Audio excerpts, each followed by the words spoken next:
Saque por favor ahí, desenfunde, ponga ahí Juan capítulo 9.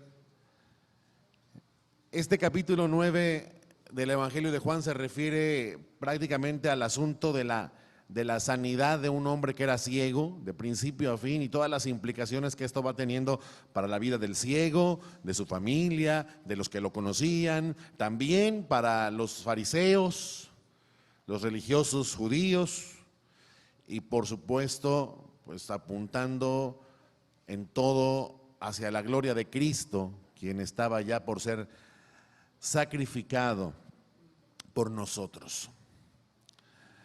Y hoy pues vamos a leer, si me acompaña ahí, en Juan capítulo 9, los versículos. Hoy nos vamos a ocupar de los versículos del 8 al 12, nada más. Ahí hay una enseñanza que esta mañana vamos a recibir juntos.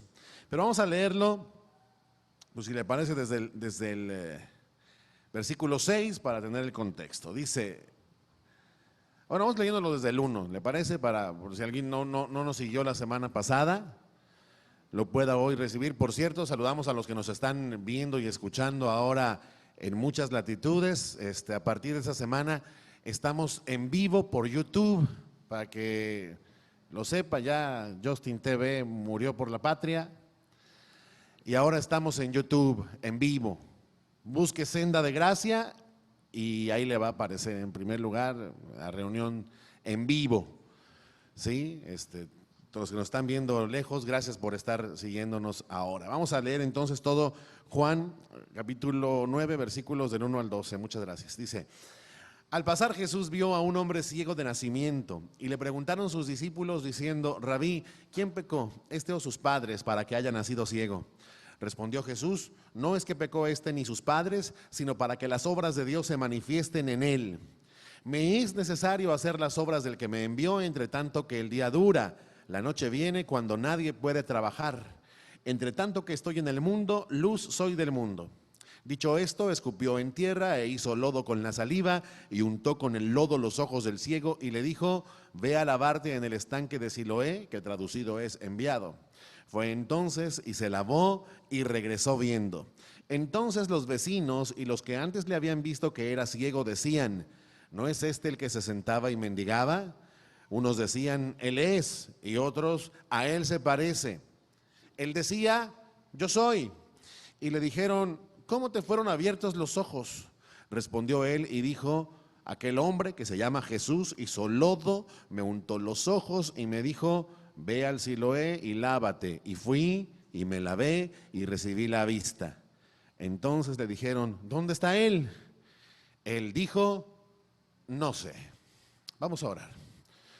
Padre, aquí estamos nuevamente, Señor, unidos en ti. Gracias porque nos concedes hacerlo en paz y hasta de forma por demás cómoda, Señor. Gracias porque nos concedes este tiempo y estas condiciones para recibir tu palabra, para poderla oír, entender, pero sobre todo sabemos que tú nos llamas a vivirla, Señor. Que estas palabras pues se hagan vida, produzcan vida, Señor, en nosotros. En el nombre de Jesús te lo rogamos. Amén. Bien, pues ahí tiene usted el tema de hoy, el mensaje número 33 de esta serie, de la obediencia a la vida nueva. De la obediencia a la vida nueva. Volvemos entonces al ciego, al cual el Señor Jesús quiso sanar. Un hombre que había nacido así, ciego.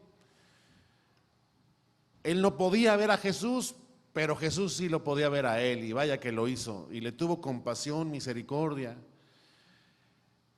La gente pasaba junto a él y les despertaba distintos sentimientos. A los discípulos en concreto sabemos que lo que les despertó fueron sus dudas teológicas. ¿Quién pecó, este o sus padres? Seguro la causa de su mal, de esta ceguera de nacimiento, es algún pecado que él o sus papás cometieron, y Jesús les aclara. Y ya lo aclaramos ampliamente la semana pasada, si usted no estuvo se la perdió, pero ahí búsquela en el internet. No pecó él, no pecaron sus padres. No siempre que alguien está padeciendo un mal es a causa de un pecado en específico sobre el cual Dios haya traído juicio contra aquella persona. Y el Señor Jesús, decíamos la semana pasada, se enfocó más en el para qué estaba este hombre ciego que en el por qué estaba este hombre ciego de nacimiento. Y dijo que él estaba así, dice, para que las obras de Dios se manifiesten en él. Nació así, entendemos, porque un día Jesús lo iba a buscar, iba a venir por él, como vino por nosotros, a buscar lo que se había perdido, y lo iba a encontrar y le iba a manifestar su amor y su misericordia y su compasión, sanándole, pero también su amor y su misericordia perdonándole, trayéndole de muerte a vida. Con este hombre en concreto Jesús iba a manifestar su poder como hijo de Dios, sanándole milagrosamente para gloria de Dios. Dios en efecto es quien produce vida y aliento y todas las cosas.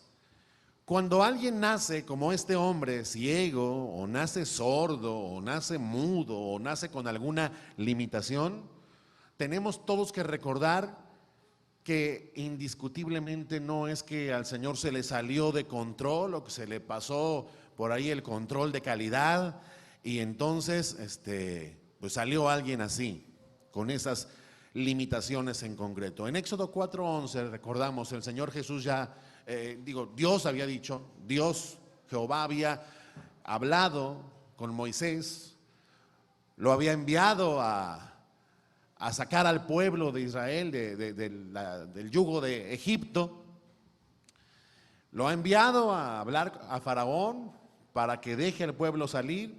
Moisés está temeroso. Moisés dice que él es un hombre pues no muy hábil para expresarse verbalmente, torpe de palabras, dice. Y el Señor nuestro Dios le responde: ¿y quién dio la boca al hombre? ¿O quién hizo al mudo y al sordo y al que ve y al ciego? ¿Sí? ¿No soy yo Jehová? Con lo cual estaba diciendo, pues a fin de cuentas, yo tengo el control de todas las cosas. Y específicamente aquí lo enfocaba al hecho de que Dios puede hacer hablar al que no sabe hablar y en eso glorificarse. Moisés estaba temeroso por no poder no confiar mucho en su expresión verbal. No era un hombre de fácil palabra, según tenía su propio concepto, pero en manos de Dios el más torpe es hábil. Nuestra competencia, dice la Escritura, proviene de Dios. Él es quien nos hace aptos para toda tarea que nos encomienda. ¿Sí? Y aquí entendemos con esta afirmación de Dios, yo hice al mudo, yo hice al sordo, hice al que ve y hice al ciego. Entendemos que con todo derecho, Dios como dueño de todo y soberano por sobre todo, Él puede permitir que algunas personas sufran una desventaja, sufran alguna debilidad, alguna enfermedad. Dios permite en su soberanía que algunas personas tengan hijos con impedimentos físicos, como los papás de este hombre ciego, que suframos padecimientos diversos, porque a través de ellos Dios tiene un plan que concretar, tiene la finalidad de hacer su voluntad y por supuesto el respetable público de repente enardecido se levanta y dice: pero ¿cómo va a ser la voluntad de Dios que alguien padezca? Y se pregunta esto a veces el hombre con amargura. Pero cuando preguntamos esto tendríamos que recordar, por ejemplo, que un hombre de Dios como el apóstol Pablo, hasta 3 veces, dice él, rogó al Señor que le quitase aquel aguijón en su carne, lo cual habla de alguna dolencia o de alguna debilidad física que el apóstol Pablo padecía. Y dice la Escritura que el Señor le respondió, pues en resumidas cuentas, que no, ¿verdad? Bástate mi gracia, porque mi poder se perfecciona o se muestra o brilla en tu debilidad. Y vaya que brilló el apóstol Pablo, disminuido y todo, con esta dolencia que le aquejaba, pues fue el apóstol a las naciones, fundador de iglesias, quien cuidaba de muchos hermanos y hermanas en distintas partes del mundo, viajando a lugares a donde otros no llegaron con el evangelio, por la gracia de Dios. En verdad, en las debilidades del apóstol Pablo se manifestó que un hombre débil al cual Dios quiere usar, pues es un hombre fuerte. Diga el débil, fuerte soy. Y Dios se glorifica en eso. Cuando preguntamos con amargura, ¿cómo Dios va a querer que alguien sufra? Tendríamos que recordar, pues no solamente al apóstol Pablo, sino yo diría sobre todo, recordar a Jesús. ¿Sí? Cuando alguien se amarga contra Dios porque dice, ¿cómo Dios puede permitir esto? Tendríamos que recordar que Dios sometió a su propio Hijo a padecimiento. Lo quebrantó con tal de rescatarnos a nosotros. ¿Sí? Dice la Escritura que Dios quiso quebrantarlo, sujetándole a padecimiento, haciendo que diera su vida en expiación por el pecado, para tener luego muchos hijos e hijas, ¿verdad? Para tener un pueblo, una descendencia espiritual, de manera o de modo que cuando alguno padece, alguno de nosotros padece, para que se manifiesten las obras de Dios, tenemos que recordar que Dios no estaría haciendo con nosotros algo que no hubiese Él hecho con su propio Hijo. ¿Sí? Cuando venga quizás la amargura por la situación en la que estás y entiendas que Dios ha querido sujetarte a padecimiento o sujetar a una persona que amas a padecimiento para que las obras de Dios se manifiesten en ese asunto, recuerda a Jesús. Dios no está haciendo nada distinto a lo que Él estuvo dispuesto a hacer con su propio Hijo. ¿Sí? En el contexto de Éxodo decíamos, Dios estaba animando a Moisés para usar su boca. Yo hice al mudo, yo hice al sordo. En todas las limitaciones y enfermedades y problemas que sufrimos en este mundo, en verdad Dios se glorifica. Que hubiera hombres ciegos como este ciego y otros ciegos a los cuales el Señor sanó, y muchos enfermos en los lugares por los cuales Jesucristo andaba y sanaba a las personas, tenían también este mismo propósito. Por ejemplo, en Lucas 20 encontramos que Jesús dijo, en Lucas 7:20, perdón, Jesús dijo, vayan y háganle saber a Juan el Bautista lo que han visto y oído. Y él dijo, los ciegos ven, los cojos andan, los leprosos son limpiados, los sordos oyen, los muertos son resucitados, y a los pobres les es anunciado el evangelio. Y le mandaba decir esto como confirmándole pues que en efecto él era el Mesías, el Hijo de Dios, el enviado. Cuando Juan le manda a preguntar, ¿eres tú el enviado o esperaremos a algún otro? Sí. O sea, todos estos que estaban sordos y ciegos y leprosos y cojos, todos estos que sufrían enfermedades, limitaciones, plagas, algunos que eran atormentados por demonios, todos estos, los leprosos por ejemplo, padecieron las aflicciones que padecieron para que el poder de Dios se manifestara en sus vidas y con eso se glorificara grandemente a Dios por su Hijo Jesucristo. ¿Sí? Así, de esta misma manera, todo aquel que forma parte del plan de Dios ciertamente sufre, padece y lamentamos y lloramos, pero tenemos la gran esperanza de que nuestras aflicciones no son para siempre. La gran esperanza de que los sufrimientos del tiempo presente no son comparables con la gloria que ha de venir, con lo que nos aguarda para la eternidad, y que en todas las cosas Dios está obrando para su gloria. El problema es que de repente nos queremos demasiado a nosotros mismos y apreciamos menos a Dios que a nosotros mismos, y por tanto no estamos dispuestos al sufrimiento, ¿verdad? Porque no tenemos en mayor valía en nuestras mentes y en nuestros corazones, y eso Dios lo corrige, al Señor mismo. Ahora, nuestro Dios, por cierto, no solamente se glorifica sanando a las personas, porque es un hecho que las personas llegan un día en que ya no sanan, ¿sí? Por más que se ruegue a Dios y por más que se tenga fe, que se espere en Él, hay un momento en que las personas ya no van a sanar de alguna aflicción, de algún padecimiento, ya no tendrán esta otra oportunidad de recibir esta sanidad, ¿sí? Y entonces, ¿qué podemos decir ahí? ¿Que Dios no se glorifica en ellos? No, sin duda también se glorifica.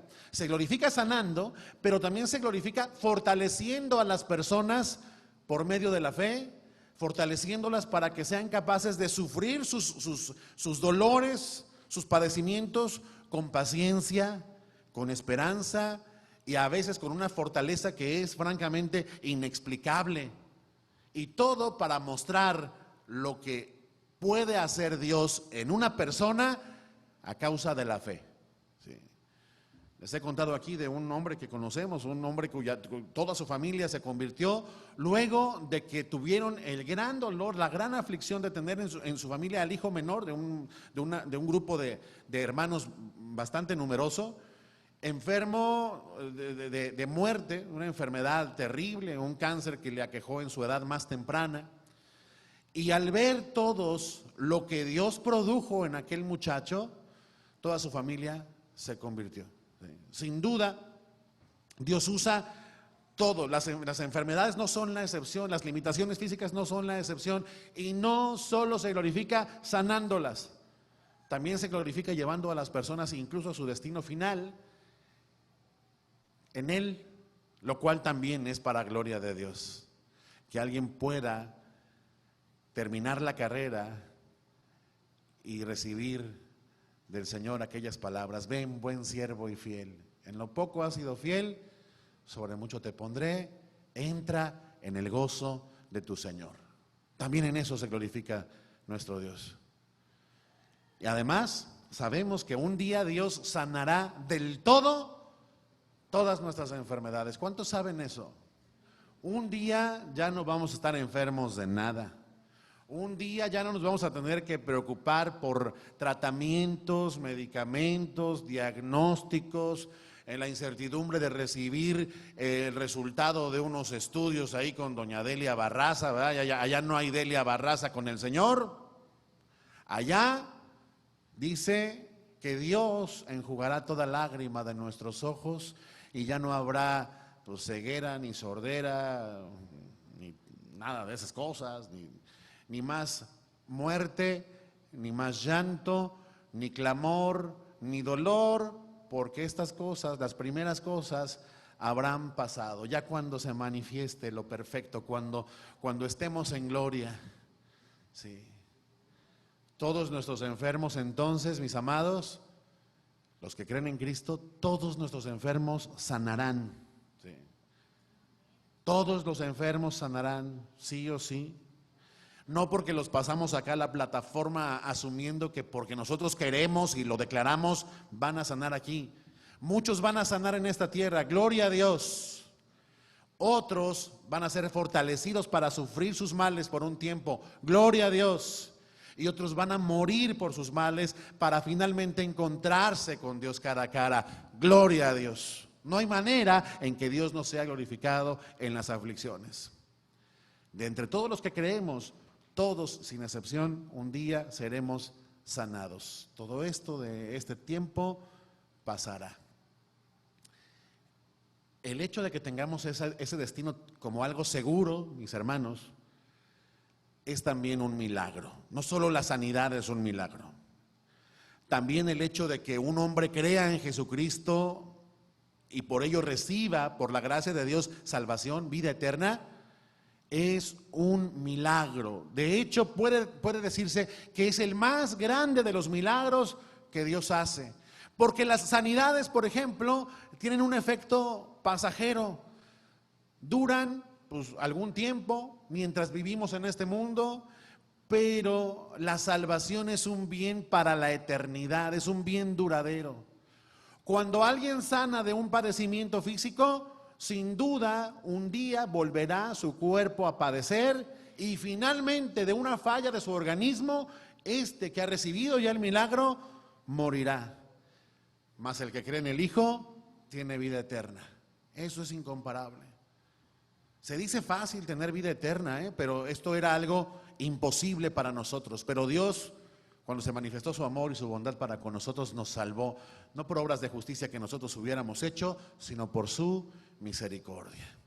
Y es entonces que llegamos así al versículo 6 de Juan 9, donde dice cómo es que el Señor Jesús obró en esta sanidad, en este milagro. Dice que Jesús, dicho esto, escupió en tierra e hizo lodo con la saliva y untó con el lodo los ojos del ciego y le dijo: ve a lavarte en el estanque de Siloé, que traducido es enviado.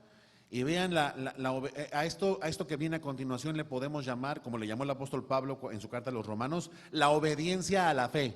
¿Sí? Él obedeció a la fe. Dice que fue entonces y se lavó y regresó viendo. Fíjese bien, qué proceso más raro, ¿no? Hacer lodo con la saliva. Qué orden más extraña, ¿no le parece? O sea, esto no pasa todos los días. Usted, si va al médico, con aquel que ejerce la medicina alternativa, ¿verdad? Con el médico naturista, con el homeópata, o si se va al seguro social, o a donde usted vaya, jamás se va a encontrar con que existe un método como este. Hacer lodo con la saliva, untar ese lodo en los ojos del ciego y mandarlo a que se lave específicamente en el estanque que el Señor le mandó a este ciego. Ahora, no siempre el Señor sanó a las personas así, es más, no siempre sanó a los ciegos así. Si revisamos la escritura, fíjese bien, en Marcos 8:23 dice que Jesús sanó también a un ciego con su saliva. Pero en ese caso no hubo lodo, ni tampoco lo mandó a lavarse, solamente le puso las manos sobre los ojos. Luego en Lucas 18 se habla de otro ciego, aquel ciego que al pasar Jesús le gritaba: hijo de David, ten misericordia de mí. Jesús le pregunta: ¿qué quieres que te haga? El ciego le dice: Señor, que vea, que reciba yo la vista. Y Jesús le dice: recíbela, tu fe te ha salvado. O sea, y solo diciéndolo, el ciego recibió la vista. O sea que puede también sanar así, solo por el poder de su palabra. Y en Lucas 7:21 dice que a muchos ciegos, a muchos les dio la vista. Y ahí en ese caso no dice cómo. No sabemos cómo lo hizo. Lo que sabemos es que lo hizo. El punto aquí, como decíamos la otra semana, no es el por qué usó este método. Algunos, por ejemplo, han alegado y se meten a debates interminables que en algunas culturas antiguas se creía que la saliva tenía propiedades curativas, así como de repente también últimamente se dice que la orina, ¿verdad?, tiene propiedades curativas, y ahí están las personas con su frasquito de orinoterapia. Pues algo no está sustentado ni comprobado, ni mucho menos. Nadie ha podido comprobar que la saliva cura, ¿verdad? Si así fuera, pues podríamos exportar lodo, ¿verdad? Hecho con saliva a muchas naciones y además se pagaría muy bien por él, pero resulta que nada, ¿no? La saliva no tiene propiedades curativas y el Señor mismo no siempre usó la saliva. Es más, muchas veces ni siquiera sanó a algún enfermo yendo a donde el enfermo estaba. ¿No se acuerda usted del siervo aquel del centurión? Dijo: pues yo voy a ir a tu casa a sanarlo. Y el centurión le dijo: no, ni soy digno de que vengas a mi casa, pero si tú dices la palabra, mi siervo, aunque no esté aquí, esté allá, se va a sanar. ¿Sí? Porque yo sé que tú tienes autoridad sobre todo. Yo entiendo lo de la autoridad. Yo soy hombre bajo autoridad y también tengo autoridad, y le digo a alguien que vaya y va. Y si tú dices que mi siervo sane, pues sé que él va a sanar. Jesús se asombró de su fe y dijo: ni en todo Israel he encontrado la fe de este. Y sencillamente le dijo: ve, y como creíste, así será. Y el criado sanó. Entonces Jesús podía sanar a distancia, con una palabra, con un toque de sus manos, con saliva nada más, con saliva y lodo, con saliva y lodo y agua del estanque de Siloé. ¿Por qué Jesús usa métodos distintos para sanar las enfermedades o incluso para sanar la misma enfermedad? ¿Qué entendemos de eso? Primero, fíjese bien, Dios usa, si así lo quiere, si así lo dispone, algunas veces usa medios físicos para producir la sanidad de las personas. Aquí vemos que Jesús no desprecia las cosas de este mundo como medios o como agentes para producir algún efecto benéfico en la salud de las personas. Esto tiene un mensaje sencillo para nosotros. Nosotros no debemos despreciar el hecho de que nuestras enfermedades y dolencias tengan que ser tratadas con medicamentos. Parece una obviedad, pero a la fecha hay creyentes que se resisten a la intervención de los médicos y a la ingesta de medicamentos porque sienten que eso de alguna manera es una muestra de poca fe. Ellos dicen, no, pues el Señor me va a sanar. Pues sí, pero resulta que el Señor, lo vemos aquí, cuando así lo determina, usa los medios físicos, usa los medicamentos y los estudios y los diagnósticos y la sapiencia que les ha dado a los médicos para sanarnos. Usa las cosas de este mundo para hacer también su voluntad. No se limita el Señor nuestro Dios a usar solamente su palabra o las cosas que no se ven. También Él usa las cosas que se ven y se tocan y que son parte también de su creación, el agua, el lodo y las medicinas y lo que existe. Pero más profundo todavía hay algo aquí.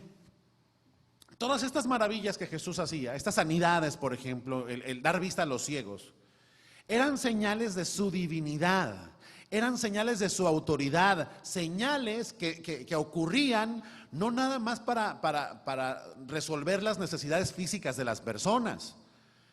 Bueno, sin duda tiene su importancia. Jesús se ocupaba de las necesidades físicas de las personas, pero sobre todo estas señales ocurrían para que las personas pudieran ver que en verdad era el enviado de Dios, el Hijo de Dios. El propio ciego, lo vamos a ver la próxima semana, más adelante reconoce a Jesús por eso y dice, si no hubiese sido enviado por Dios, no podría hacer estas cosas que hizo.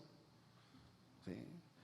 Pero las señales, insisto, no solo fueron dadas para asombrarse, no nada más para recibir el bien temporal, fueron dadas para que creyéramos en Cristo y así creyendo en Él, creyendo en su persona, en que Él en verdad es el Mesías, el Hijo de Dios, oyéramos sus palabras y obedeciéramos a sus palabras. Para que cuando Jesús dijo, arrepiéntanse y crean en el Evangelio, nosotros entendiéramos que ese mensaje proviene de alguien con autoridad, al cual el viento y las olas y toda adversidad le obedece. ¿Sí? El propósito principal es que obedezcamos a su llamado, que respondamos a su voz. Entonces Jesús usa diferentes métodos para sanar, para evitar que nos concentremos en el método en sí mismo. ¿Sí?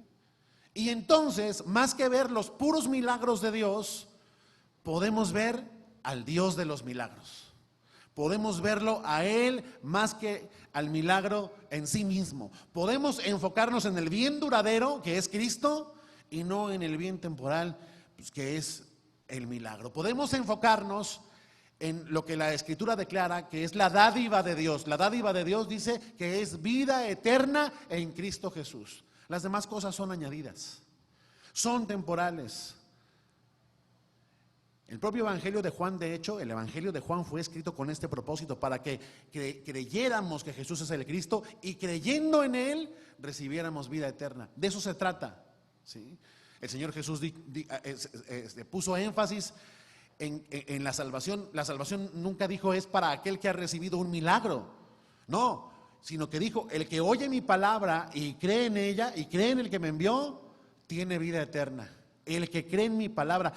Y luego también dijo, ya lo estudiamos hace un par de semanas, si ustedes permanecen en mi palabra, y permanecer en su palabra es obedecerla. Si ustedes permanecen en mi palabra, serán verdaderamente mis discípulos y conocerán la verdad, y la verdad los hará libres. ¿Libres de qué? Del pecado y de la condenación del pecado y del dominio del pecado, ¿no? Y encontramos que esta respuesta obediente está en este ciego.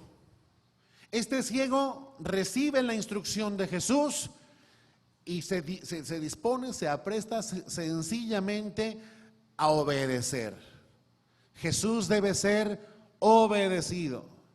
La obediencia, de hecho, es la manifestación por excelencia, la manifestación que comprueba la fe. Si alguno dice que cree en Él y no le obedece, está mintiendo. Esta obediencia del hombre, de este hombre, de este ciego en Jesús, también se traduce en confianza. Fe es eso, fe es confianza. Fe en que las cosas que este hombre dice son verdaderas. Fe en que este en verdad es quien dice ser, el Hijo de Dios. Jesús entonces se acerca al hombre, conoce la necesidad de este hombre y con toda compasión y con todo amor se dispone a resolverla. Dios se ocupa de los asuntos humanos. Dios no es indiferente al clamor del afligido. Jesús oye el clamor del necesitado.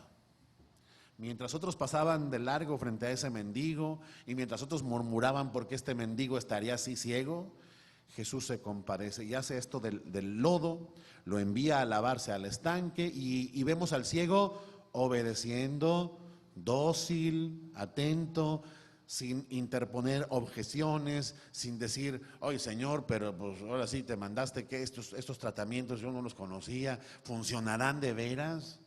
¿Tendrán eficacia? Porque nunca se ha sabido que alguien pudiera haber sido sanado de una ceguera de nacimiento antes, y mucho menos con lodo, Señor.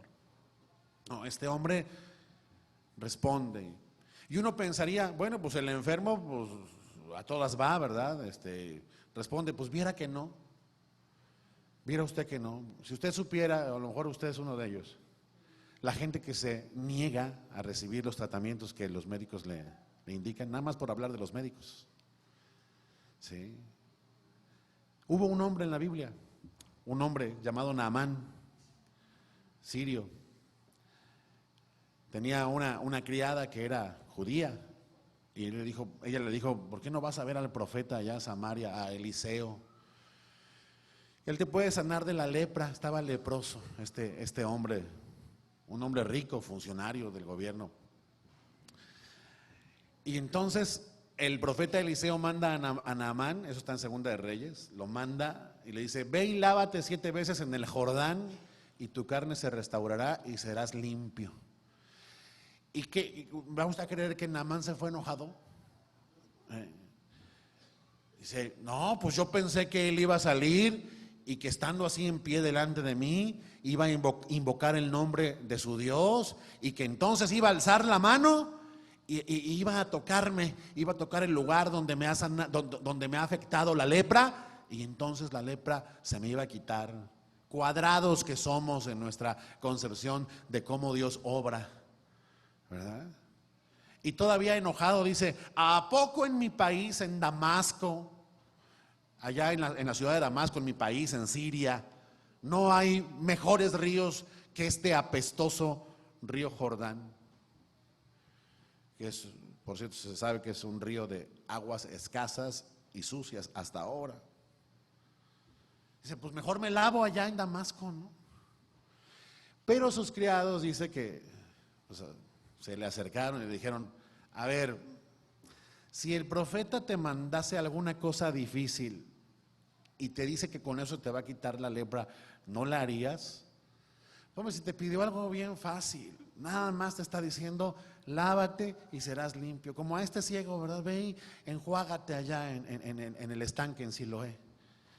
Entonces Naamán cobró conciencia y le cayó el 20, ¿verdad? Y dice que descendió y se zambulló 7 veces en el cochino río Jordán, como él lo veía. Y dice que su piel se volvió como la de un niño. ¿Cómo tienen la piel los niños? Así bien suavecita, ¿verdad? Los cachetitos así bien suavecitos. Y quedó limpio. Ahora, ¿todos los leprosos deben de ir al río Jordán a lavarse? ¿O todos los ciegos los vamos a juntar aquí, vamos a echar aquí una colecta de saliva con algo de tierrita para ponérselos y que se laven? Pues de repente nos sale lo Naamán y creemos que Dios es un Dios así cuadrado, Dios de métodos, de formas, ¿verdad? Esperamos como Naamán que las cosas se hagan como nosotros queremos. Déjeme contarle, esto Y cambié los nombres para proteger la identidad de los implicados. Pero, no se asusten, no es tan complicado. Hay un hombre que por ahí suele escribir cadenas interminables y le pide, pues a todos los pastores que están en el internet, les manda correos a todos y les dice, oren por favor por mí, lo cual está bien, vamos a orar por los demás, pero él pide algo así, déjeme leerle, insisto, cambié los nombres para proteger a los implicados. Dice, por favor, me urge que ahora mismo se pongan a orar y rueguen ustedes a Dios para que Sara Eugenia López Fernández decida dejar al novio con el que anda y que ese muchacho con el que anda vuelva mejor con su antigua novia Norma Alicia Pérez Mendoza, y que el papá de él, que se llama Juan Francisco López Anguiano, deje su trabajo porque lo explotan mucho ahí y él no se quiere salir. También pídanle a Dios que Luis Fernando Dávila Hernández acepte someterse al tratamiento de flores de Bach que le están ofreciendo y que no quiere aceptar. Y que Sandra Lucila Fernández Gómez deje ya de murmurar con su amiga Flora Cristina Venegas Iniesta acerca de su patrón Luis Ernesto Salas Villegas. Y que la hija de su patrón, Ana María González Martínez, encuentre trabajo en la sucursal de la empresa de mensajería que queda más cerca de su casa. En el nombre de Jesús. Es una exageración, ¿verdad? Impresionante. Pero que muestra una cosa, de repente somos así, de repente pasamos del expresarle a Dios nuestras necesidades y peticiones a darle consejos al Señor y decirle cómo Él debería resolver las cosas. Le pedimos que haga las cosas de la manera que a nosotros nos parece mejor, con puntos y comas y detalles innecesarios, creyendo que Dios pues está allí para tomar la orden y seguir nuestras instrucciones, pretendiendo nosotros reinar sobre todas las circunstancias.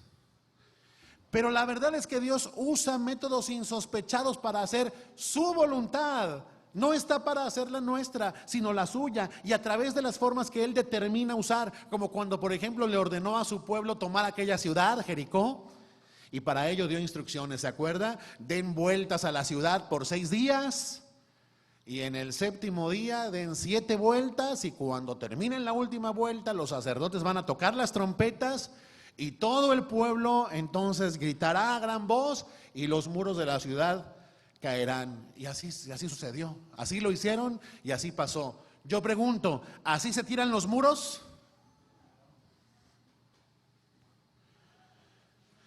Así fueron derribados aquellos muros de esta forma que Dios determinó. Hoy en día no usaríamos equipos de demolición, sino trompetas y gente gritona, ¿va? Para tirar muros.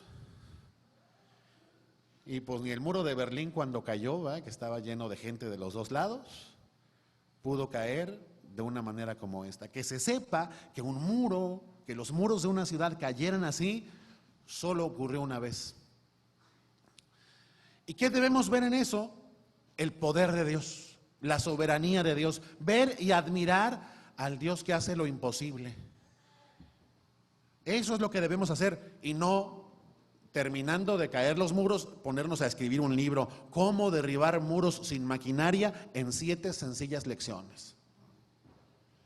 No, el milagro, las proezas de Dios, las maravillas de Dios nos deben hacer poner los ojos en Jesús y glorificar a Dios. Nos deben hacer confiar en el Dios que dice, en el mundo tendrás aflicción, pero confía en mí, porque yo he vencido al mundo.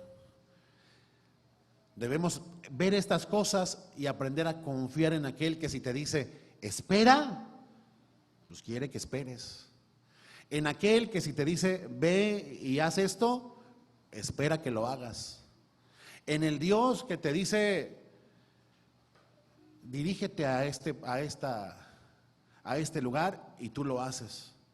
¿Cómo saber cuál es el consejo de Dios? Su consejo está en su palabra, la palabra profética más segura. No nos complicamos, está escrita. No necesitamos oráculos, gente a la cual consultarle cuál será la voluntad de Dios, ni profecías ajenas a la verdad que ya está escrita. Por ella sabemos todas las cosas. Y entonces dice el versículo 8 de Juan 9, entonces los vecinos y los que antes le habían visto que era ciego decían, ¿no es este el que se sentaba y mendigaba? Unos decían, él es, y otros, a él se parece. Él decía, yo soy. ¿Qué entendemos aquí? El ciego obedece la instrucción, obedece a la fe, va y hace lo que Jesús le manda. Jesús le concede esta provisión maravillosa de la vista, habiendo nacido este hombre ciego. Y encontramos que obedeces a Jesús y tu vida ya no puede ser la misma de antes. ¿Sí? Es imposible que cuando Cristo ha metido su mano en tu vida y tú le has respondido obedeciendo a la fe, tú sigas siendo el mismo de antes. Aquí nada de que tú la misma de ayer. Si eres la misma de ayer, ya ni platicamos mejor. No puedes seguir siendo el mismo de ayer. No solamente es que no debas, es que no puedes. Y ese cambio, esa transformación radical que solo Cristo puede producir en los hombres es algo notable, algo que no es posible esconder, algo que no puede pasar inadvertido. Para eso Dios ha hecho el milagro, para manifestar las obras de Dios en él, para que se note que algo tuvo que haber pasado en la vida de este hombre, porque este hombre la semana pasada era uno y ahora es otro. No lo reconocemos. Imagínense ahí los vecinos, ¿verdad? Y a los que lo vieron ahí, cuando era ciego y andaba pidiendo dinero ahí alrededor del templo, en la calle. Decían, pues como que se parece, ¿no? Pero pues no es. Lo habrán visto. Fíjense, con estas expresiones tenemos claro que no solamente se le notaba que ya veía, es un cambio notable que alguien es ciego y ahora ve. Parece ser que incluso su aspecto cambió. Sí. No sé si a usted le habrá pasado, pero de repente usted puede irse al álbum fotográfico de los recuerdos, cuando las fotos todavía se tomaban con rollo y se tenían que mandar a imprimir a Arauz. Y usted ve las fotos ahora de cuando todavía no conocía a Cristo y dice, ese soy yo. No solamente porque se peinaba así con unos, así como en los 80s, ¿verdad? Sino porque se le ve una mirada densa, ¿verdad? Pesada, así, un gesto adusto, una expresión así como que se acaba usted de comer un jugo de limón, así como, no sé si le habrá pasado. Yo me acuerdo mucho que, vamos a mencionar, Jorge y Ceci decían, estuvimos viendo unos videos de cuando no éramos cristianos y qué vergüenza. No, hombre, pues decíamos un montón de cosas bien feas, ¿no? ¿Verdad así? Ustedes me platicaron. No me diga usted que no le ha pasado alguna cosa semejante a esa. Bien. Cambia las cosas, cambia la vida. Las obras de Dios se manifiestan. ¿Sí? Dice por ahí Proverbios 15:13 que el corazón alegre hermosea el rostro, ¿verdad? Pero que por el dolor del corazón el espíritu se abate. Por eso usted se ve en las fotos viejas así todo chupado, así con cara de limón, y en las recientes ya se ve así como que ya bañadito, ¿verdad? Ya de otro semblante. Este Dios nuestro que hace en nosotros nuevas todas las cosas cambia hasta nuestro aspecto, nuestro rostro. Mete su mano y quita la amargura. Imagínense a este hombre ciego. Y con todo, muchos ciegos de nacimiento nos dan ejemplos de cómo se vive la vida con gozo, especialmente si conocen a Cristo. Pero aún así es una cosa difícil. El mundo, pues, aunque cada día de alguna forma la cultura en favor de las personas con discapacidad es mayor, el mundo no es un lugar hecho para ciegos, ¿verdad? Esa es la verdad. O sea, ¿a cuántos lugares es inaccesible ir, verdad? ¿A cuántos lugares puedes desplazarte por ti mismo, verdad? Con la seguridad de que vas a estar bien. Y que... No, eso es un mundo de por sí hostil, es doblemente hostil para con un ciego. Pero ahora Dios ha metido su mano, ha quitado la amargura del corazón de este hombre, su ceño fruncido, y le ha dado rostro nuevo. Avísele a su rostro, mi hermano, que usted es creyente. Porque la obra de restauración que Dios hace en nosotros, haciendo nuevas todas las cosas, también se nota allí, también en el semblante. ¿Sí? El salmista cantaba en el Salmo 126, y por cierto, por ahí hay una canción muy famosa, la de los ríos de Babilonia, ¿verdad? Toda esa canción es bíblica, todo está son salmos. Y escribió el salmista: cuando Jehová hiciere volver a los cautivos a Jerusalén, aquello será como un sueño. Entonces, dice, nuestra boca se llenará de risa y nuestra lengua de alabanza. Entonces dirán entre las naciones, o sea, al verlos, dirán: grandes cosas ha hecho el Señor con estos. Grandes cosas ha hecho el Señor con nosotros. Por tanto, dice, estaremos alegres. Y esto es lo que pasa con este hombre. Y si esto se dice de un hombre ciego al que se le ha concedido la vista, ¿cuánto más deberíamos decir nosotros que hemos sido rescatados de algo peor que la ceguera? Tal vez usted no se siente en esa posición de que usted ha sido rescatado de algo peor que la ceguera, pero esa es la verdad. Nuestra condición de muerte a causa del pecado es peor que la ceguera. Porque un ciego puede creer y recibir la vida eterna, pero alguien que no se arrepiente, aunque vea toda su vida, y aunque disfrute toda su vida de las cosas de este mundo, sus pasos se apresuran a la destrucción perpetua. Nosotros hemos sido sanados de un mal mayor que la ceguera de este hombre. Nuestra ceguera era una ceguera espiritual, lo que es peor. Nos impedía ver a Dios, y por lo tanto nos impedía siquiera desear a Dios y mucho menos alcanzar a Dios. Pero el Señor nos atrajo a Él por su buena voluntad y por su amor para darnos la vista, para abrir nuestros ojos a las cosas espirituales, a las cosas de arriba, a las que no se ven y que son eternas. De modo que si alguno está en Cristo, dice la Escritura, nueva criatura es. Las cosas viejas pasaron, y aquí todas son hechas nuevas. Aquel ciego, entonces vemos, había empezado a cambiar, y el cambio afectó hasta su look, como se dice ahora, ¿verdad? Nuevo look. La gente ni lo reconocía.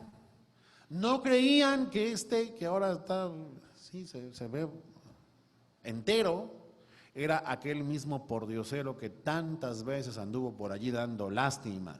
Ahora en verdad se veía diferente y la gente se lo decía: oye, ¿eres o no? ¿Eres o te pareces, Jorge?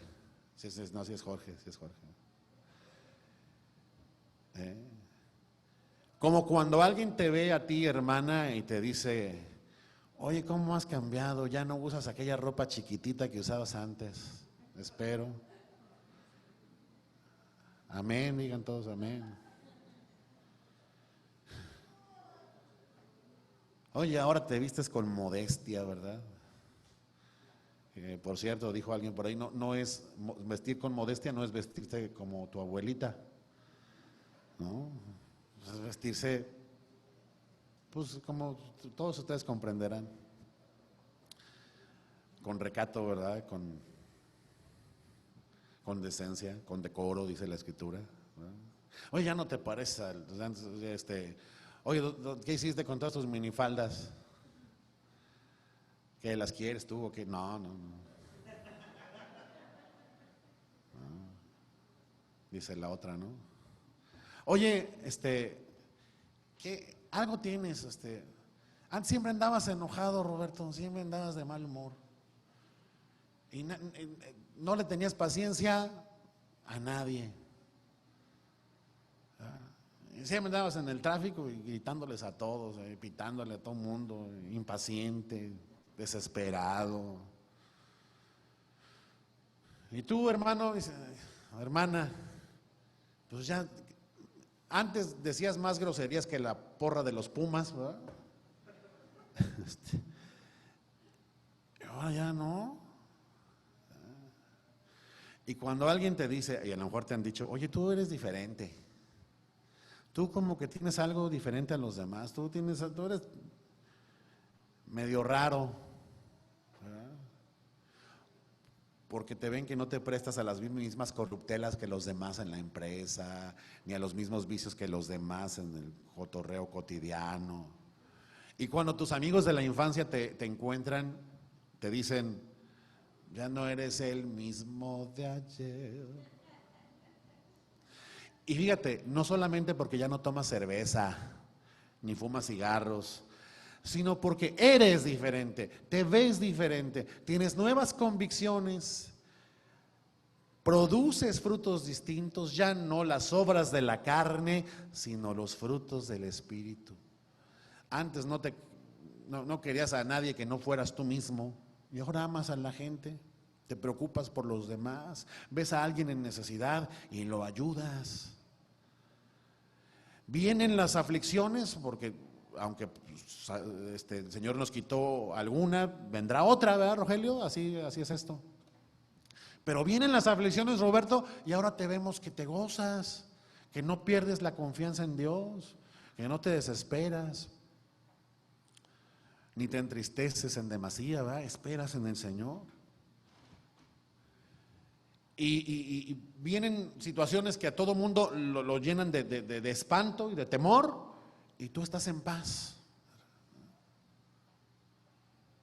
Y eres paciente. Antes, pues, cualquier cosa mala a la que se te invitaba accedías, y ahora ya no. Ahora aprecias lo bueno y haces lo bueno. Antes decías, sí, mañana te pago, y nunca pagabas. ¿Verdad? Y ahora cumples tus compromisos, eres un hombre o una mujer de palabra. Antes te creías la última Coca-Cola del desierto y ahora eres bien humilde. Antes nadie estaba a tu altura y ahora andas viendo a quién sirves. Te dejabas llevar por todo lo que se te antojaba en la vida y ahora sabes dominarte a ti mismo. Quiera Dios que la gente nos vea cada vez más así, y que entonces los que nos conocieron allá cuando no habíamos conocido a Cristo y nos vean ahora digan, oye, Adilene, sí eres Adilene, ¿verdad? Aquella de la primaria, ¿eres o te pareces nomás? Y tú le digas, no, pues sí soy, ya no soy la misma de ayer, pero sí soy Adilene. Pero ahora tengo a Cristo. Sí soy. Vea, acompáñenme a Efesios 4:22. Lo que el apóstol Pablo dijo a este respecto, acerca de esta novedad de vida, en la que alguno ahora camina y pues ya no lo reconocen, ya como que algo le pasó a eres otro. Efesios 4, versículo 22. Cualquiera podría decir, no, pues eso es una obra que el Señor hace, ¿verdad? Pues ya el Señor, aquí me tiene el Señor, ya sabe mi dirección, aquí estoy yo en mi hamaca esperando que el Señor me transforme, porque es obra de Dios. Bueno, dos verdades aquí. Sí, es obra de Dios la transformación de un hombre, pero no, esa obra no está exenta de nuestra participación. Él produce estos buenos frutos en nosotros, pero nosotros andamos haciendo estas cosas porque Él nos hace aptos para andar. Vea lo que dice Efesios 4:22. Este consejo, pues, simplemente lo vamos a leer y habla por sí mismo. Dice, en cuanto a la pasada manera de vivir, despójense del viejo hombre que está viciado conforme a los deseos engañosos, y renuévense en el espíritu de su mente y vístanse del nuevo hombre, creado según Dios en la justicia y santidad de la verdad. O sea, que hace lo justo, lo que Dios ordena. No salgas con que eres un nuevo hombre si sigues siendo el mismo de ayer. Como el chiste ese malo que anda por ahí, ¿verdad? Que dice, vieja, ya no voy a tomar, soy un nuevo hombre. Qué bueno. Y en la noche le llega otra vez todo borracho y dice, ¿qué pasó? ¿No que eras un nuevo hombre? Dice, sí, pero con la mala noticia de que al nuevo también le gusta la bebida. ¿Verdad? No, dice aquí que el nuevo hombre, ¿cómo dice? Que es creado según Dios en la justicia, en la rectitud, en hacer lo que Dios aprueba, ¿sí? Dice el 25, por lo cual, desechando la mentira, primer reto. ¿Cuántos aquí nunca han dicho una mentira? ¿Cuántos aquí pueden levantar la mano y decir, esta semana no he dicho ni una mentira? Más aún, ¿verdad? Dice que la mentira se debe desechar, o sea, es como tirarla a la basura para no volver a usarla como recurso bajo ninguna circunstancia. Desechando la mentira. Dice, hablen verdad cada uno con su prójimo, porque somos miembros los unos de los otros, no nos podemos andar con mentiras. ¿Sí? 26, enójense, pero no pequen. O sea que se puede uno enojar sin pecar. Sí, cuando tú te enojas por causa de la injusticia, por ejemplo, es válido, ¿verdad? Y tú te enojas y ese enojo te produce que tú digas, no puede ser que esta injusticia se esté cometiendo, y tú vas y ayudas a resolver la injusticia. Bienvenido tu enojo, ¿verdad? Un enojo que produce buenas cosas, ¿verdad? Un enojo a causa de ver los mandamientos de Dios y el nombre de Dios pisoteado, bienvenido, para participar de lo bueno. Enójense, ok, pero no pequen. Cuando tú te indignas contra tu hermano, el que llamas necio, ¿verdad? Que dice que es culpable de homicidio el que así lo hace, el que se enoja contra su hermano, pues es que estás teniendo un tipo de enojo que sí es pecado. ¿Sí? Dice, no se ponga el sol sobre su enojo, ni den lugar al diablo. Esto de no ponerse el sol sobre tu enojo se lee de dos formas. Uno, algunos dicen que el enojo no sea como la luz del sol, que cuando la ves te deslumbra, y deslumbrado pues ya haces cosas que así como a tientas, ¿verdad? Y otros lo aplican en el sentido de que no te guardes tu enojo para mañana, que lo resuelvas hoy, ¿verdad? Bueno, los dos son consejos sabios. Dice el versículo 28, y el que robaba, ¿qué? ¿Siga robando? No, ¿verdad? El que robaba, no robe más. No robe, sino trabaje, haciendo con sus manos lo que es bueno, para que tenga que compartir con el que padece necesidad. No para que se llene de lujos y comodidades él solo, todo para sí mismo, sino para con los demás. Pero dice trabaje, o sea, aquí hay una implicación natural. El que roba, de alguna forma está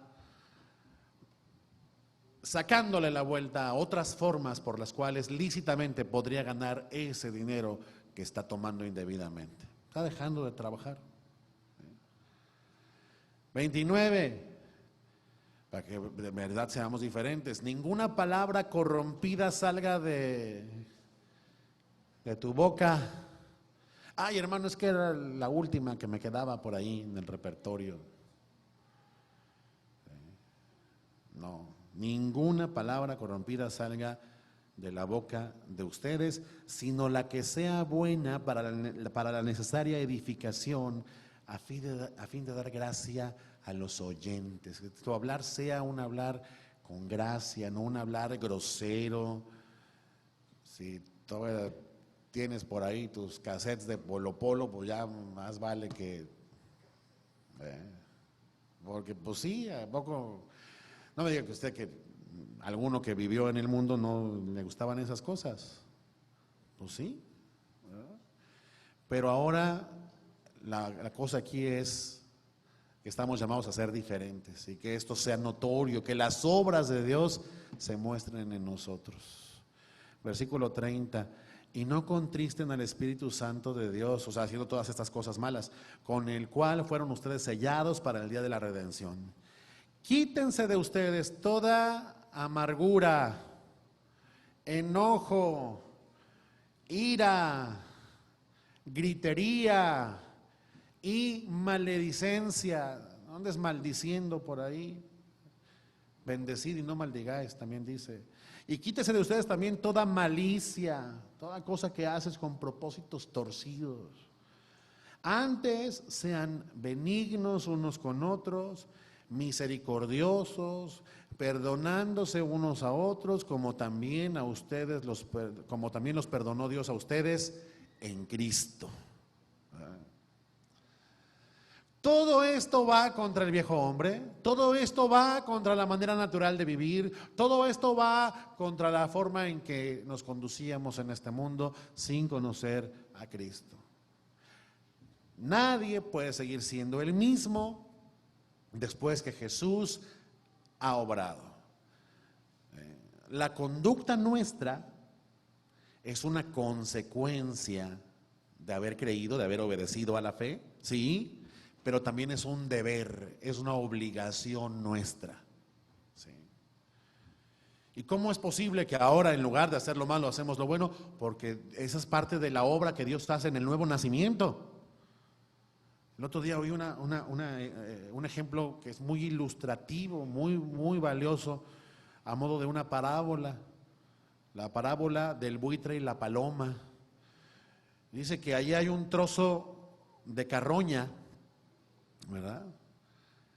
Y bueno, a los buitres les gusta la carroña, es su naturaleza, no pueden ellos evitar pues alimentarse de lo descompuesto, de lo podrido, de lo peor, de lo corrompido.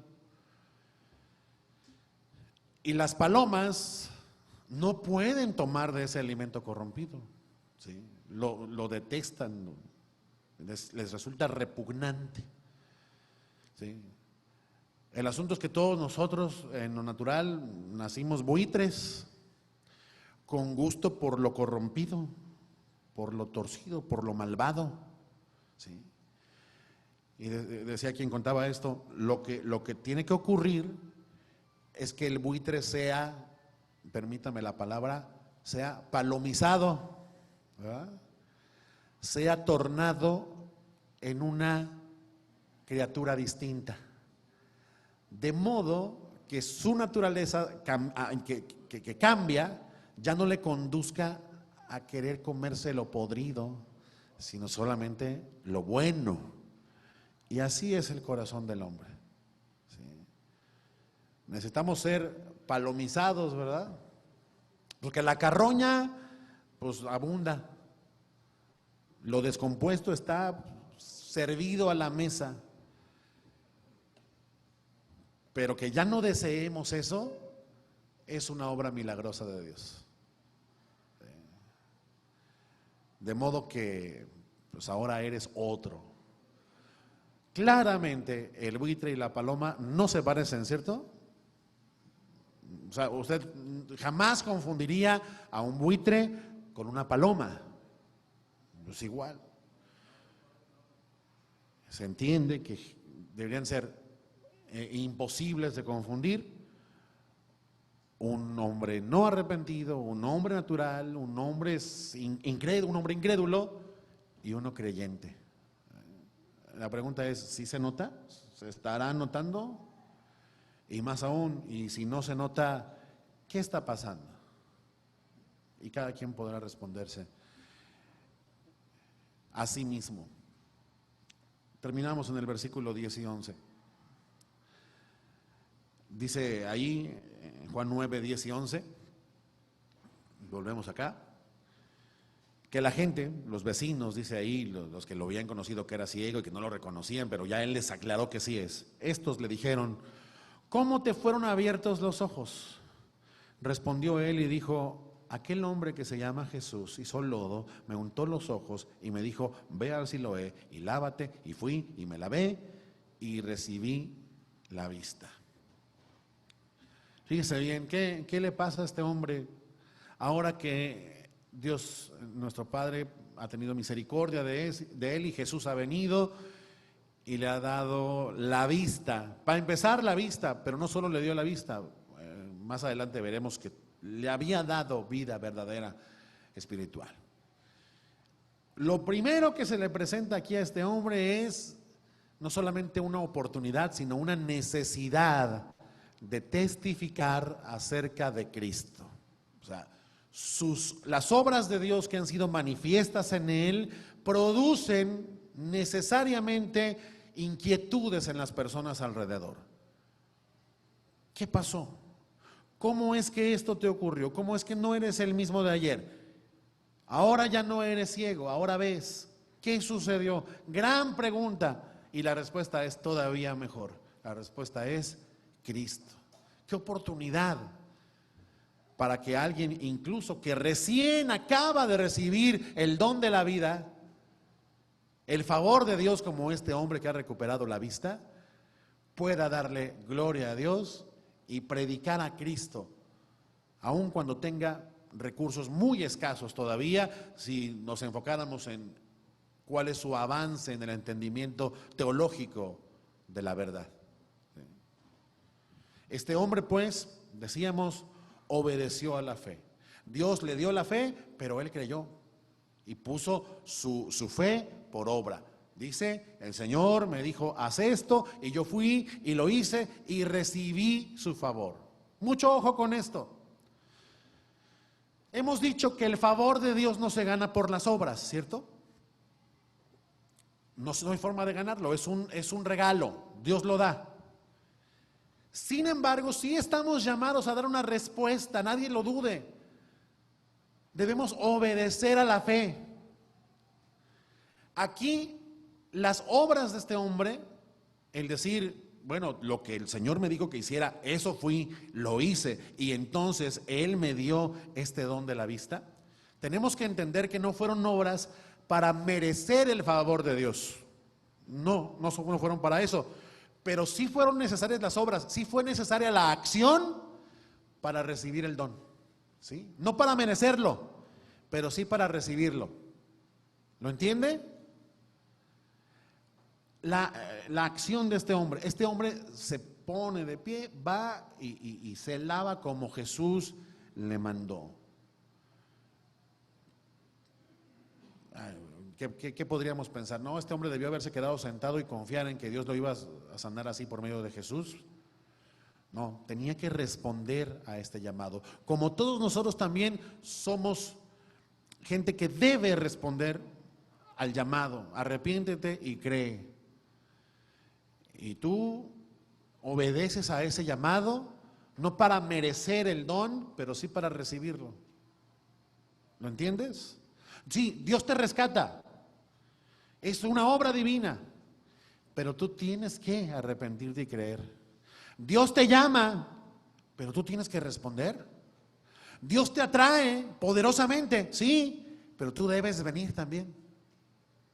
Estas son dos verdades que conviven permanentemente en el Evangelio, ¿sí? ¿Cómo es que las dos son ciertas, son verdaderas? No lo entendemos en su totalidad, pero en resumen, aquí vemos que el Dios soberano ha venido, Él voluntariamente, Jesús ha venido a sanar a este ciego. Él vino a hacer toda la obra y el poder desplegado en la sanidad del ciego es todo atribuible a Jesús. No vino de ninguna otra fuente, no vino del ciego. Pero el ciego tuvo que responder a la instrucción. Así nosotros, el Señor vino por nosotros voluntariamente, nos atrajo hacia sí, pero nosotros tenemos que responder a su llamado. Dice el ciego, él me dijo, lávate, ve y lávate, y yo fui y me lavé y entonces recibí la vista. Nosotros podríamos decir, y el Señor me dijo, arrepiéntete y cree, y ándale que yo vine y me arrepentí y creí, y entonces recibí el regalo de la vida eterna. Él me sanó, pero yo fui. Él vino por mí, yo no habría ido solo, pero al final fui. No fui yo primero por propia cuenta, Él vino a mí. Y el poder que obró fue el suyo. No estuvo en mí el poder, estuvo en Él. Pero tuve que responder. No sé si aquí usted pudiera tener un entendimiento más claro de cuán gloriosa es esta verdad, de que Dios produce fe en los suyos, en aquellos que escogió desde antes de la fundación del mundo, pero que nosotros hemos tenido también que responder. Conviven de manera indisoluble la soberanía de Dios con la responsabilidad humana. Eso por un lado. Por otro, ¿qué encontramos en esta porción? Es tan notorio el cambio de este hombre, como decíamos, que la gente quiere saber qué pasó. A este hombre entonces ahora le toca tempranamente en su vida testificar acerca de Cristo, para gloria de Dios. Y entonces le responde, pues aquel hombre que se llama Jesús me dijo que hiciera esto, yo lo hice y entonces él me sanó. ¿Sí? Aquel hombre que se llama Jesús. Vea, aquí todavía él necesita saber más sobre Jesús. Más adelante, y lo vamos a ver la próxima semana, cuando los judíos lo cuestionan sobre lo que le ha pasado, ya no le dice ese hombre llamado Jesús, sino que dice, me parece que este hombre es profeta. ¿Sí? Ya va entendiendo un poco más, porque en efecto Jesús, siendo el Mesías, el Hijo de Dios, también es el profeta por excelencia, ¿verdad? Pero no se queda allí. Y más adelante, y será tema de la próxima vez, dice que cuando Jesús se manifestó a él y dijo, yo soy el que habla yo soy el que te sanó, porque acuérdense que el ciego no veía, no lo conoció. Dice que le adoró. Entonces ya no fue el hombre ni el profeta, porque solo a Dios se le rinde adoración. Entonces este hombre adoró a Dios. Este hombre fue creciendo, ¿verdad? Evidentemente creció su entendimiento.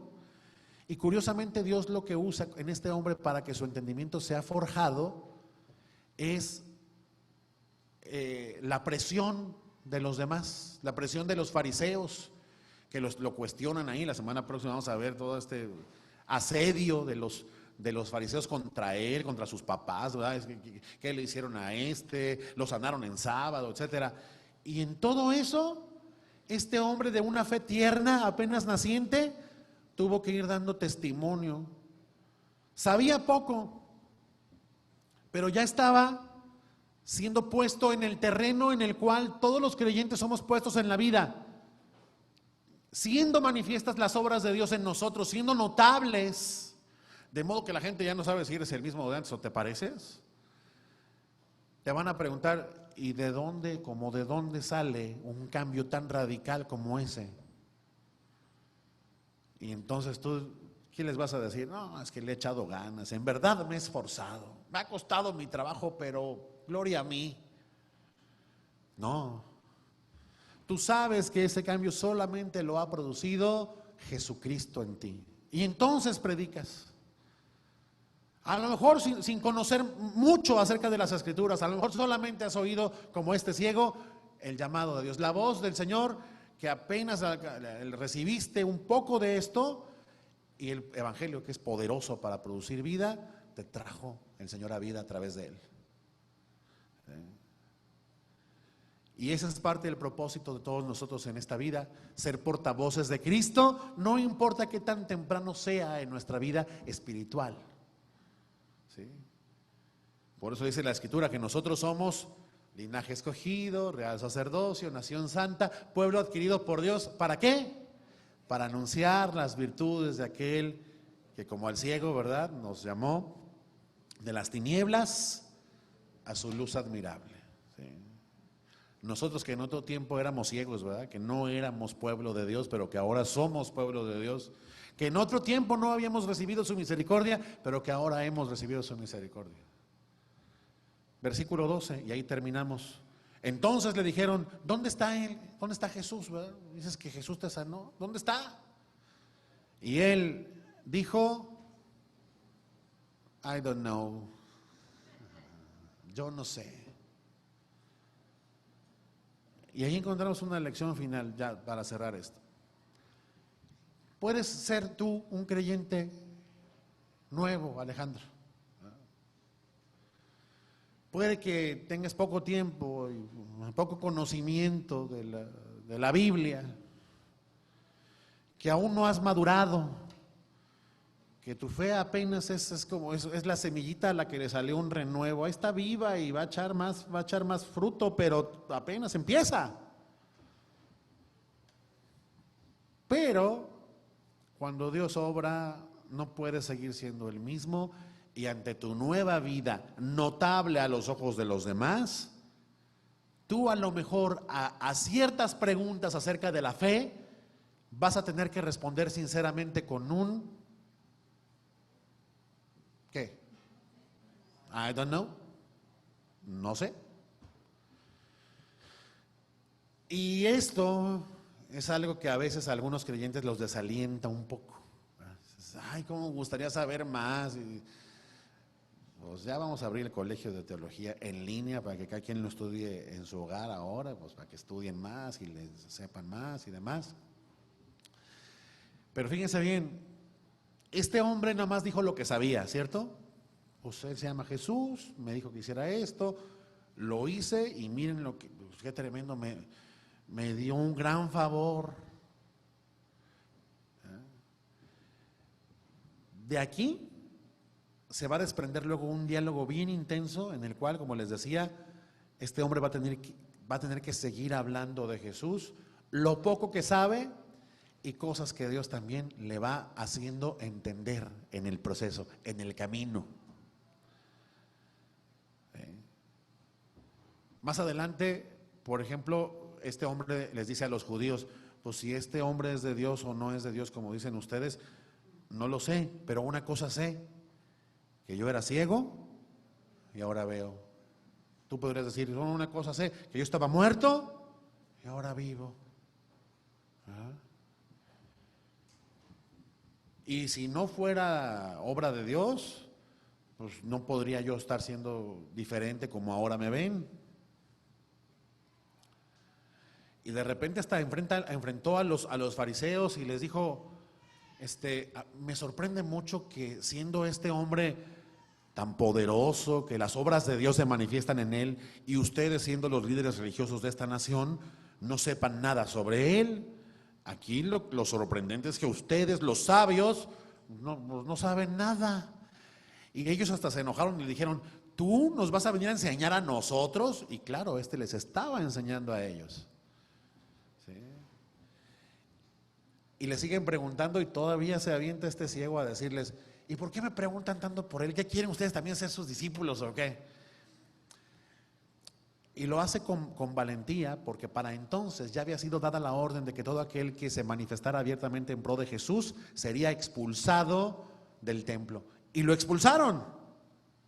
Aún los papás, que fueron increpados ahí por los judíos, no se animaron a decir nada sobre Jesús, porque no querían ser expulsados del templo, sufrir la vergüenza. Pero este dijo, va, no puedo sino decir la verdad. Y hasta se les planta así a los judíos. Y luego dice uno, pues no, que no sabía el ciego.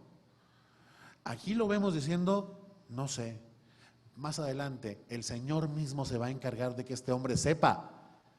Y a tal grado que Jesús va a ir a buscarlo al templo para alentarlo y para manifestarse delante de él diciéndole, yo soy Jesús. Y va a caer de rodillas y le va a adorar. Evidentemente, cuando este hombre responde aquí en este versículo que leímos, no sé, pues no hay nada de teología en su respuesta, pero sí es una respuesta sincera. Él ha dicho todo lo que sabe, que es poco, pero por cierto, eso no significa que no sea suficiente para que alguien más desee, anhele conocer a este Jesús y recibir también él el don de su favor inmerecido, pero que Dios quiere dar por medio de su Hijo. Entonces, ninguno que apenas empiece a caminar con Cristo, que está joven o que sabe poco, que no es experto, que no es conocedor de todas las cosas, piense que no tiene nada que decir sobre Jesús. Claro, debemos ocuparnos con diligencia de conocerlo más, ¿Cómo no vamos a querer conocer a aquel que nos ha hecho tan grande bien? Un bien mayor que el que este ciego había recibido allí, si nos referimos solamente a haber recibido la vista física.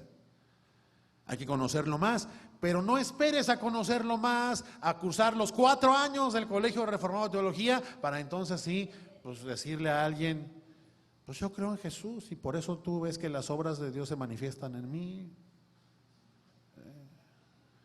No deberíamos desmayar pensando en lo que no sabemos o no dominamos de la materia teológica, ni deberíamos por eso callar, sino estar dispuestos a hablar y a aprender.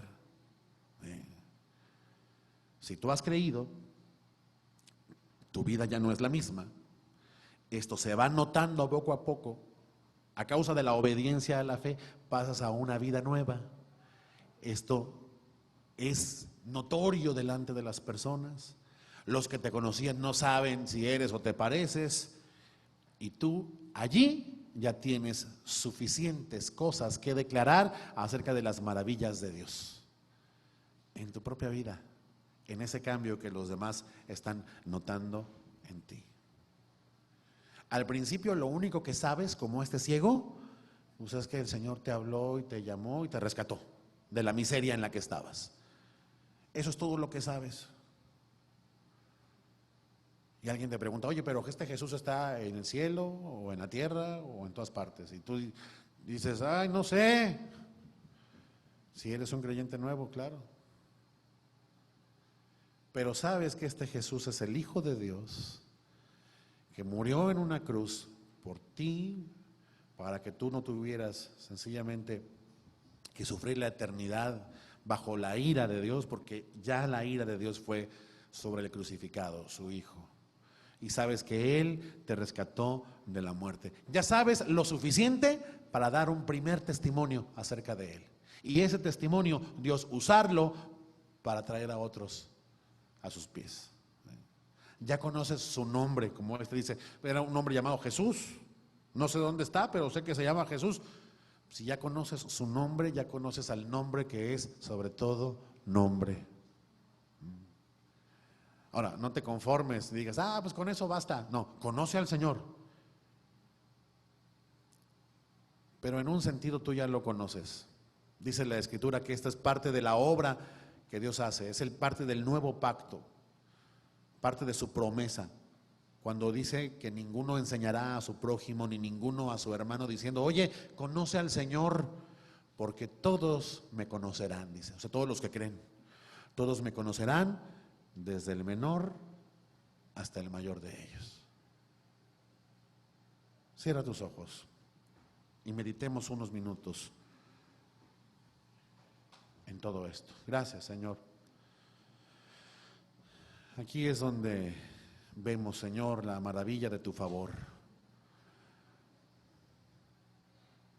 El mayor bien que nos has dado, Señor, es pasarnos de muerte a vida, de las tinieblas a tu luz admirable. Nos diste vista, nos permitiste ver la verdad, verte a ti, Señor, lo cual era imposible para nosotros. No habría forma ni de saberlo, ni de desearlo, ni de alcanzarlo, pero tú, Señor, soberanamente hiciste estas cosas. Nosotros somos ciegos de nacimiento, Señor, mas tú, por el poder que hay en ti, por tu autoridad y por tu buena voluntad para con nosotros, nos has dado la vista. Nos has pasado de muerte a vida, Señor. Que esto, Padre, se vaya notando cada vez más en nosotros. Dependemos de ti todos los días para que en verdad quienes nos conocen o nos conocieron antes puedan ver que no seguimos siendo los mismos de ayer. Que en verdad tú haces nuevas todas las cosas, Señor. Que tú enderezas el camino torcido por el cual transitamos. Que tú nos haces andar rectamente y en justicia, Señor. Habiéndonos predestinado para ser hechos a la imagen de Cristo, para reproducir en algún modo cada día más las virtudes del Hijo de Dios y para proclamar por ese medio su santo y bendito nombre. Enséñanos pues, Señor, que nuestros vecinos y los que antes nos han conocido puedan decir: ¿no es este aquel que conocí? Que unos digan: sí, sí es, y otros piensen que solo nos parecemos a aquel viejo hombre que ciertamente antes se manifestaba con más claridad. Y que cuando nos pregunten cómo fueron abiertos nuestros ojos, podamos responder y decir: Jesús lo hizo.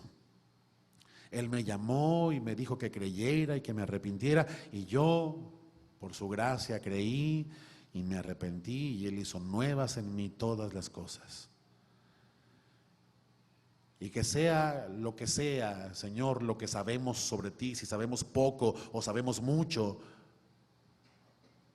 no temamos dar testimonio de ti, de tu excelencia, de tu majestad, de tu poder, de tu bondad, de tu misericordia, de tu gracia, de tu poder, de tu buena voluntad para con nosotros. Y que así, Señor, habiendo obedecido a la fe, podamos andar en esta vida nueva, Señor, haciendo las cosas justas y rectas que tú demandas, para gloria tuya, Señor, para que tu nombre sea conocido, para que otros anhelen conocerte también, Señor. Que así sea, Señor. Cámbianos pues, transfórmanos. Que estos cambios que produces en nosotros, esta nueva vida a la que nos traes, sea cada día más notoria, Señor. A causa del poder que pones en nosotros, ciertamente, pero también a causa de nuestra determinación, Señor, para andar según las buenas obras que nos has mandado a hacer, Señor. Para hacer en todas las cosas lo recto y lo justo, lo que tú apruebas, Señor. Fallamos mucho a ese respecto, esa es la verdad. Mas nos refugiamos en ti, Señor, y apelamos a tu misericordia. Perdónanos y sigue obrando en nosotros, Señor, y que estemos cada vez más dispuestos a que tus obras se manifiesten en nosotros, para gloria tuya, en Cristo Jesús. Amén. Gracias, Señor. Gloria a Dios.